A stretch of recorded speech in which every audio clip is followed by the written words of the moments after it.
welcome to week number 7. It's been a hell of a week, that's all I can say. I mean really, it's been probably the toughest week yet. No morning sickness. I felt a bit nauseous today, but I think there's been other mitigating circumstances as to why I was feeling a little bit sick. So let me talk you through the week. This week I had a bit of a scare. I had stabbing pains again, this time a lot worse. Like somebody just taken a knife and started to stab me in my uterus, and that was earlier this week, and I ended up going to A&E on the recommendation of the midwives and the nurses. Anyway, so they took my bloods and said everything looked normal, and then sent me on my merry way. A couple of days later, I was sitting at home watching TV with my gorgeous fiance David, and unfortunately I started to bleed, and it was really scary. And we immediately went to A&E. It was all very dark blood, enough to fill a pad, and it was just terrifying, just terrifying. So I went to the doctors. I went to the A&E and saw the nurse. They were fantastic at the hospital. It was a different hospital than the first time. They took my bloods. I was there a really long time. They made me do another pregnancy test, which came back positive. And yeah, gave me my HCG, which was I think like 62,000 or 63,000, and then also my progesterone levels, which was at 43, and they said it's usually indicative of an ongoing pregnancy if you're at 40 plus at the time that you're testing, which is 7 weeks, or just over 7 weeks.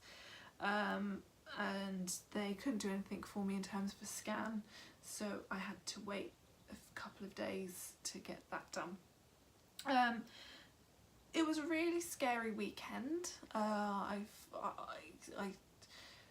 quite a strong person. I've been through quite a lot in the past, and I think I've learnt how to manage to deal with quite a lot.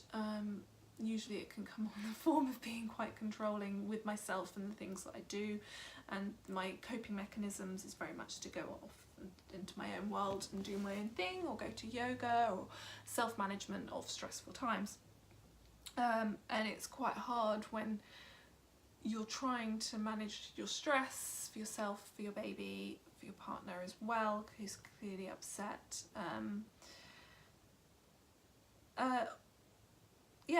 All the while worried that you might be miscarrying or have miscarried the baby, because there was quite a lot of blood.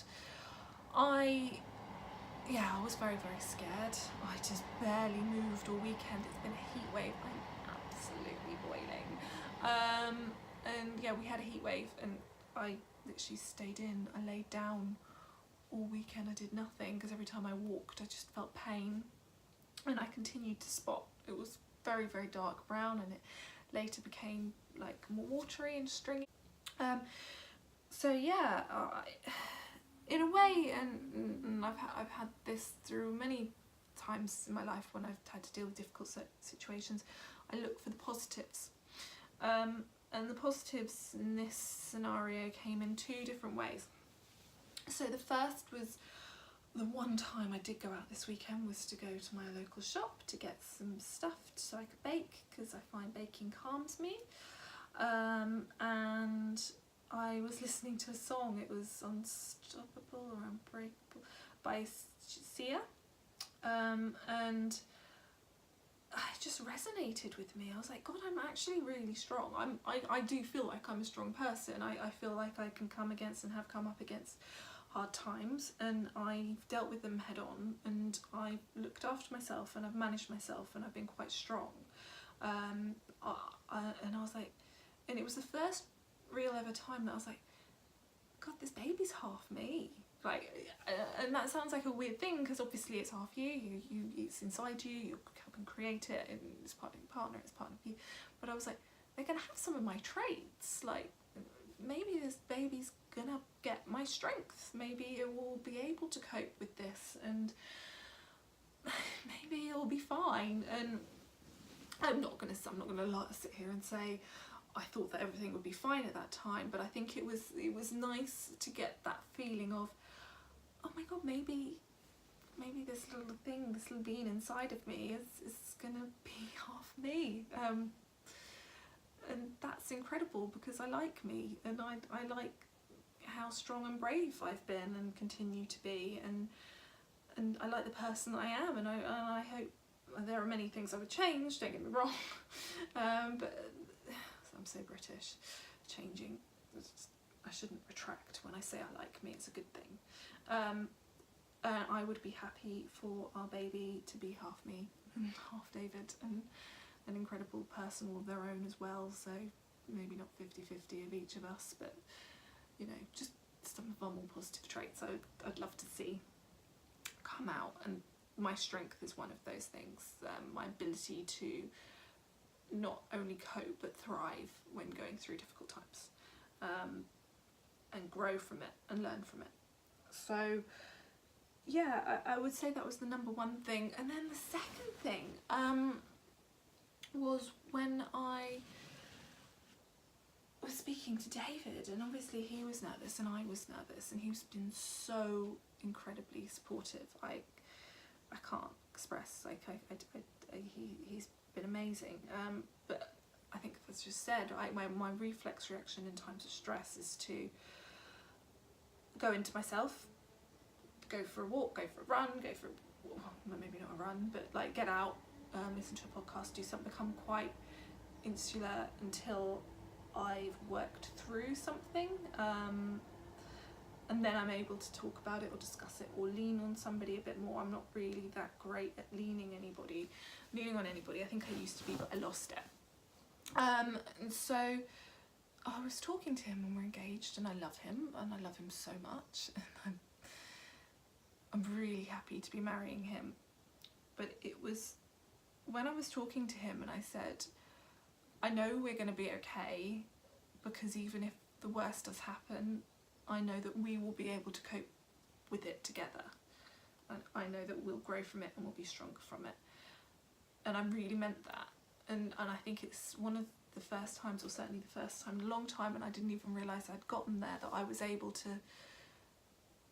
really say that we'll be able to not just work on it by myself or run away or do something, you know, like go for a walk or go to yoga or something, but actually sit with him, and because he's such an incredible person and he's amazing and I love him. And I think all of that really hit me in that moment, that he's my partner, and he's a rock, and I am just so delighted to have somebody like that in my life, and so lucky and so grateful to have him there. And I think it just, yeah, it's being soppy, but I just in that moment felt really lucky. I also found this tiny little charm. I don't even know how I can. So David got me this at Christmas, this little fairy, and I don't know if you can see. Anyway, so he got me that for Christmas. I don't really wear silver. I felt a bit bad, and I found it in a drawer, and I put it on for luck. And I don't know, I just suddenly got this strong sense that I'm pregnant with a girl, even though I believed that I'm pregnant with a boy before. I just got this sense that this little might inside of me, and maybe it's because I'm a girl and I feel like I'm quite strong and I'm projecting, but I believed that there's a little girl inside me, and that's really exciting. So we got to the hospital today, absolutely terrified, and I don't know if it was nerves or morning sickness, like I said earlier, but I did feel sick this morning, and I think maybe that was little Bean's way of telling me it'll be okay, because they're there. It made me feel sick in the mornings all day. A lot of people get it. And I went to the hospital. My hospital are incredible. There's a lovely lady there who talked me through everything. She was like, I'm going to be silent for a few minutes, but I'm just going to sit there and you know, it was an internal scan, and David was with me, and yeah, I mean, it took her, it was just supposed to be a few minutes, and it took her like 2 seconds, but she found this. So this is our little bean. So our little bean is here. There's the yolk sac. That's our little bean from a different angle. Swimming around in there. Fantastic strong heartbeat. I'm not ashamed to say I absolutely bawled my eyes out. The woman was like, oh God, I don't think she knew what to do with herself, but it was a mixture of relief and joy, and oh my God, this is actually real. I've had this scare this week that's made me assess how lucky I am, really. If I'm honest, that's probably the strongest thing. And there's a little bean. I'm gonna be a mummy. And that's part me. It's insane. I see my parents in me, and I see myself in me. So yeah, I'm looking forward to it. So yeah, it's a little bean. I've got another scan in a few weeks, which is going to be my 12-week scan. Oh, a few weeks is like a month actually. Coming up to week 8 now. It did take me longer to make this video because obviously I've not been really in the best place. I mean, if I'd done it earlier this week, I would have just been weeping. So yeah, I think mainly that's the main thing that happened this week. No other symptoms. I'd say I'm less tired actually. I feel the desire to be more active. I'm too scared to be active because of the blood. The brown blood I know, but still blood. I will pick it back up.